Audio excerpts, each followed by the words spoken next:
చేయాల్సింది మీరే మానవీయ కోణంలో పనిచేయాలి. ప్రజాప్రతినిధులతో కలిసి ముందుకెళ్ళాలి. జిల్లా కలెక్టర్ల ముఖ్యమంత్రి దిశానిర్దేశం, కలెక్టర్ పోస్టింగ్లు అందుకున్న వాళ్ళతో ముఖాముఖి. నా బృందం మీరే, ప్రజల జీవితాలని మార్చాల్సింది మీరే అని ముఖ్యమంత్రి చంద్రబాబు కలెక్టర్లను కార్యోన్ముఖులను చేశారు. జిల్లా కలెక్టర్లు సృజనాత్మకంగా వినూత్నంగా ఆలోచించి పనిచేయాలని సూచించారు. ప్రతిదానికి డబ్బులు లేవని కూర్చుంటే పనులు కావని, కేంద్ర ప్రభుత్వ పథకాలను ఉపయోగించుకోవాలని చెప్పారు. కలెక్టర్ ఉద్యోగం అంటే అధికారం కాదు, అహంకారం, ఈగోలొద్దు. నిత్యం ప్రజలతో మమేకం కావాలి. అన్నింటికీ రూల్స్ అంటే కాదు, మానవీయ కోణంలో పనిచేయాలి. అప్పుడే ప్రభుత్వానికి మీకు మంచి పేరు వస్తుందని సూచించారు అన్నట్టు వార్తని హైలైట్ చేశారు. ఆయన జేబులో నుంచి ఏమైనా పట్టుకొస్తాడా అంటే అర్థం ఏంటి? ప్రభుత్వం నుంచి డబ్బులు ఇవ్వకపోయినా ఎవడో ఒకరిని బాధి పట్టురంటారు బాబు అని చెప్తున్నారనమాట. లేదా అక్కడ ఏదమ్మి తీసుకోవాలి ఈ ఆలోచించండి, కానీ అక్కడ ఉన్నటువంటి ప్రజాప్రతినిధులతో కలిసి వెళ్ళండి. ఇది వినడానికి చాలా బాగుంటుంది. కాకపోతే అక్కడ ప్రతి ఎమ్మెల్యే వాళ్ళ ఇష్టారాజ్యం నడుస్తుంది, ప్రతి నియోజకవర్గ ఇన్ఛార్జి వాళ్ళ ఇష్టారాజ్యం నడుస్తుంది.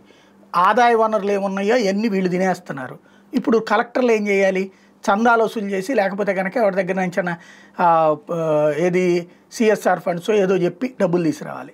అది వాళ్ళు ఏదో ఒకటి చేస్తే అది ప్రభుత్వానికి మంచి పేరు రావాలి. అంతేగాని ఇదిగో ఒక్కొక్క జిల్లాకి నేను ఒక 100 కోట్లు ఇస్తాను, ఈ 100 కోట్లతో మీరు శాశ్వతమైనటువంటి నాకు పేరు రావాలి, నా పార్టీకి పేరు రావాలి, నా ప్రభుత్వానికి పేరు రావాలి, మీరు కూడా మంచి పేరు తెచ్చుకోండి అయ్యా అంటే వాళ్ళు ఏదైనా చేయగలుగుతారు.